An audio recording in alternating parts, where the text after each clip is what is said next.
নির্বাচনে পিআর পদ্ধতি কি সেই সম্পর্কে দেশের জনগণ অবগত নয় উল্লেখ করে বিএনপির সিনিয়র যুগ্ম মহাসচিব রুহুল কবির রিজভী বলেছেন, দেশের নির্বাচনী ব্যবস্থায় এর আগে কখনো জনগণ পিআর পদ্ধতি দেখেনি। শনিবার দুপুরে ব্রাহ্মণবাড়িয়া শহরের লোকনাথ ট্যাঙ্কের পাড় ময়দানে জেলা বিএনপির সদস্য নবায়ন এবং প্রাথমিক সদস্য সংগ্রহ কর্মসূচির উদ্বোধনীতে তিনি এসব কথা বলেন। রিজভী বলেন, নির্বাচন পেছানোর জন্য কিছু কিছু দল পিআর পদ্ধতির কথা বলে, সেটি বিএনপি ভালো করেই জানে। তিনি বলেন, পিআর পদ্ধতি নির্বাচন হলে জনগণের হাতে প্রার্থী বাছাইয়ের সুযোগ থাকবে না, দলের প্রতীককে ভোট দিতে হবে।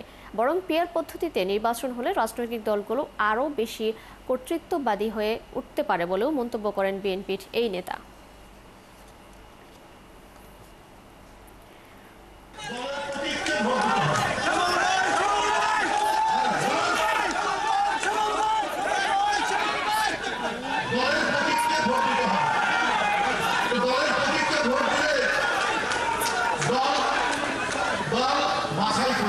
সেখানে তো এইরকম চললে আপনার তো অনেক